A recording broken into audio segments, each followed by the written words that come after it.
Hello guys, what's up? What's happening guys? This is Ino and you're watching Trivia Alliance.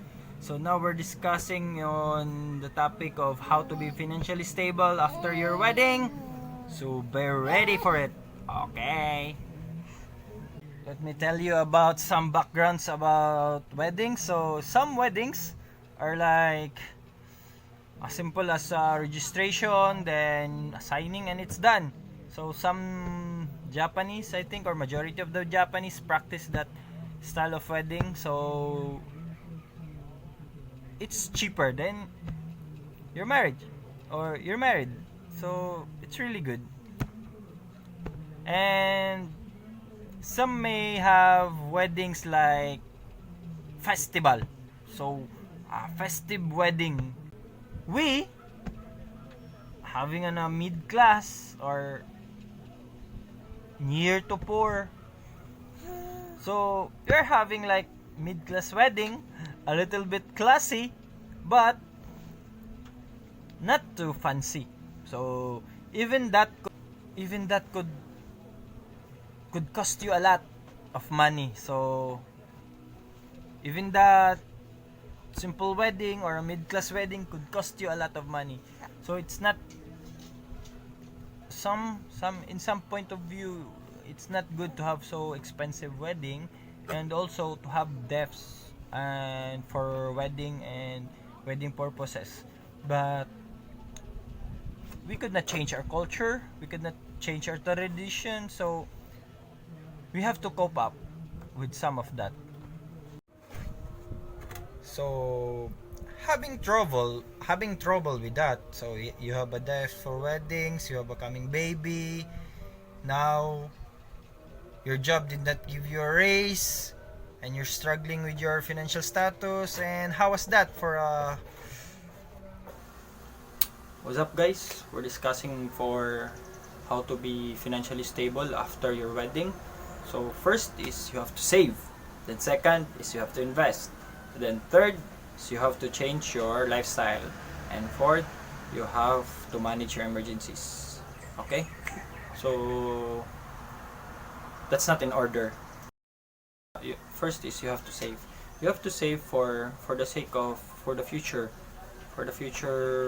investment, emergencies, and others that you need to use your savings. So you have to save something 100 or 1,000 every payroll. So that's no problem.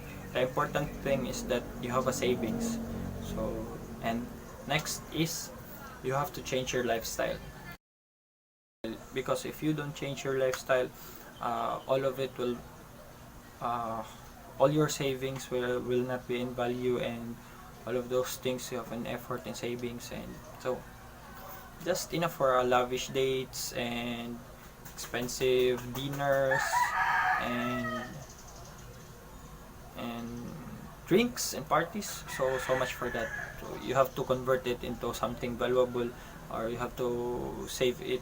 And the next is you have to invest, right? So you have to invest. Now you have the savings, you change your lifestyle, then you have to invest.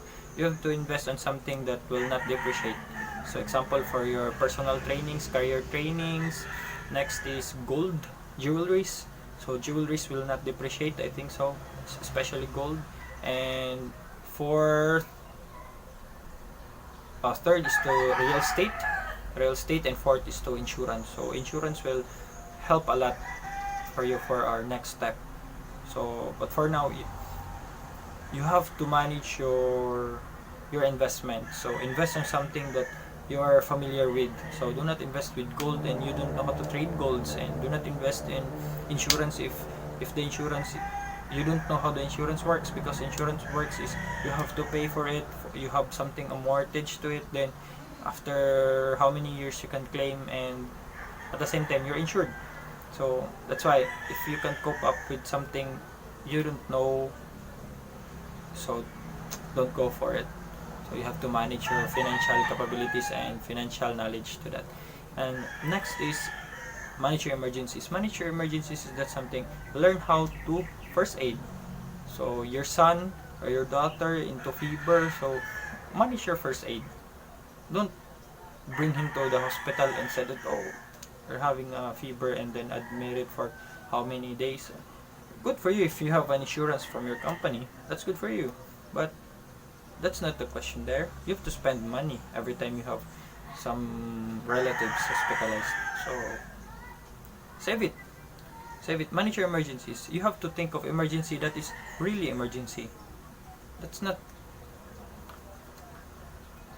You don't overthink on that. Emergencies. So you have to manage emergencies. And you have those four.